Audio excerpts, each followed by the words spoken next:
Numbers chapter 25. While the Israelites were camped at Acacia, some of the men had sex with Moabite women. These women then invited the men to ceremonies where sacrifices were offered to their gods. The men ate the meat from the sacrifices and worshipped the Moabite gods. The Lord was angry with Israel because they had worshipped the god Baal Peor. So he said to Moses, "Take the Israelite leaders who are responsible for this and have them killed in front of my sacred tent where everyone can see.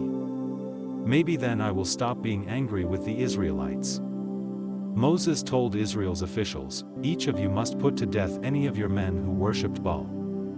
Later, Moses and the people were at the sacred tent, crying, when one of the Israelite men brought a Midianite woman to meet his family. Phinehas, the grandson of Aaron the priest, saw the couple and left the crowd. He found a spear and followed the man into his tent, where he ran the spear through the man and into the woman's stomach. The Lord immediately stopped punishing Israel with a deadly disease, but 24,000 Israelites had already died. The Lord said to Moses, "In my anger, I would have wiped out the Israelites if Phinehas had not been faithful to me. But instead of punishing them, I forgave them. So because of the loyalty that Phinehas showed, I solemnly promise that he and his descendants will always be my priests. But instead of punishing them, I forgave them. So because of the loyalty that Phinehas showed, I solemnly promise that he and his descendants will always be my priests." The Israelite man that was killed was Zimri son of Salu, who was one of the leaders of the Simeon tribe. And the Midianite woman killed with him was Cosbi, the daughter of a Midianite clan leader named Zur.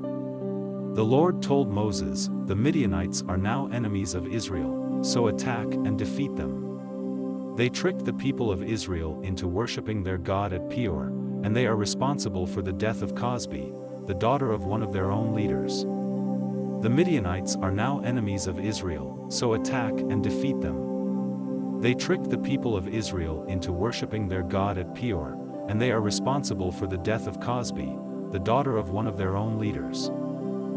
Numbers chapter 31. The Lord said to Moses, "Before you die, make sure that the Midianites are punished for what they did to Israel." Then Moses told the people, "The wants to punish the Midianites.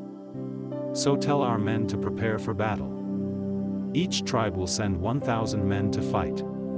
12,000 men were picked from the tribes of Israel, and after they were prepared for battle, Moses sent them off to war. Phinehas the son of Eleazar went with them and took along some things from the sacred tent and the trumpets for sounding the battle signal. The Israelites fought against the Midianites, just as they had commanded Moses. They killed all the men, including Balaam son of Beor and the 5 Midianite kings, Evi, Rekam, Zur, Hur, and Reba. The Israelites captured every woman and child, then led away the Midianites' cattle and sheep, and took everything else that belonged to them. They also burned down the Midianite towns and villages. Israel's soldiers gathered together everything they had taken from the Midianites, including the captives and the animals.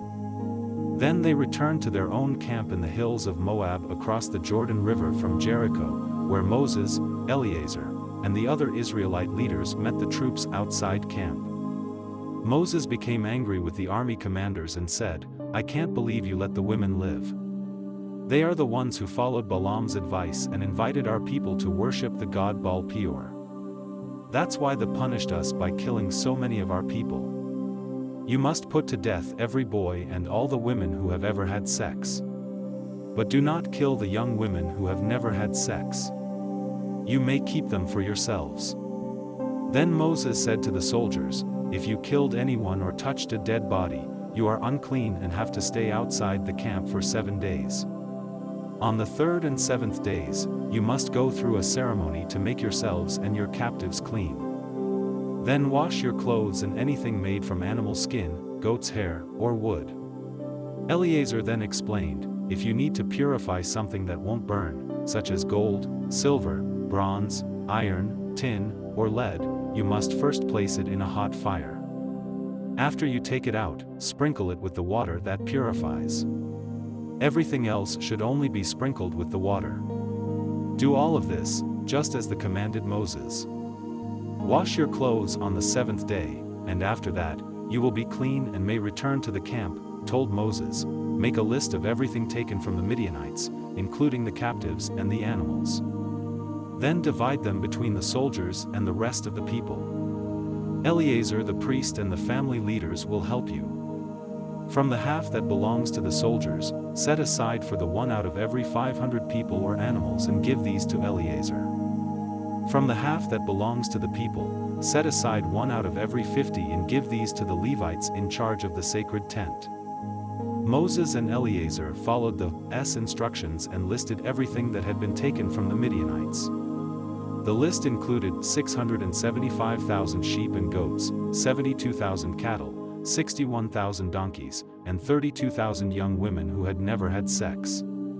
Each half included 337,500 sheep and goats, 36,000 cattle, 30,500 donkeys, and 16,000 young women. From the half that belonged to the soldiers, Moses counted out 675 sheep and goats, 72 cattle, 61 donkeys, and 32 women and gave them to Eleazar to be dedicated to the. Then from the half that belonged to the people, Moses set aside one out of every 50 animals and women, as the had said, and gave them to the Levites. The army commanders went to Moses and said, "Sir, we have counted our troops, and not one soldier is missing. So we want to give thee all the gold jewelry we took from the Midianites. It's our gift to him for watching over us and our troops."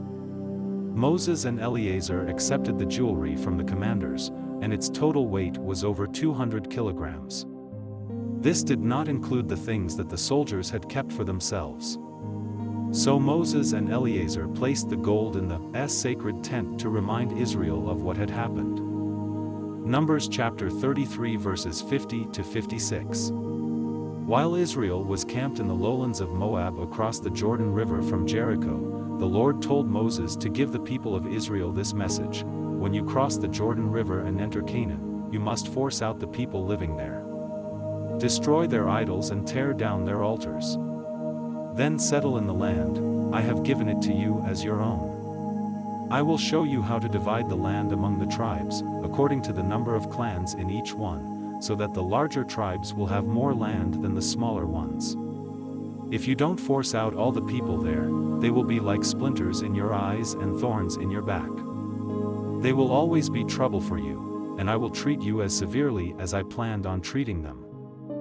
Numbers chapter 27 verses 12 to 23. The Lord said to Moses, "One day you will go up into the Abarim mountains, and from there you will see the land I am giving the Israelites. After you have seen it, you will die, just like your brother Aaron, because both of you disobeyed me at Meribah near the town of Kadesh in the Zin desert. When the Israelites insulted me there, you didn't believe in my holy power." Moses replied, "You are the Lord God, and you know what is in everyone's heart. So I ask you to appoint a leader for Israel. Your people need someone to lead them into battle, or else they will be like sheep wandering around without a shepherd." The Lord answered, "Joshua son of Nun can do the job. Place your hands on him to show that he is the one to take your place. Then go with him and tell him to stand in front of Eleazar the priest and the Israelites. Appoint Joshua as their new leader and tell them they must now obey him, just as they obey you. But Joshua must depend on Eleazar to find out from me what I want him to do as he leads Israel into battle."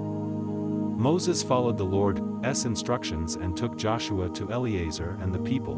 Then he placed his hands on Joshua and appointed him Israel's leader.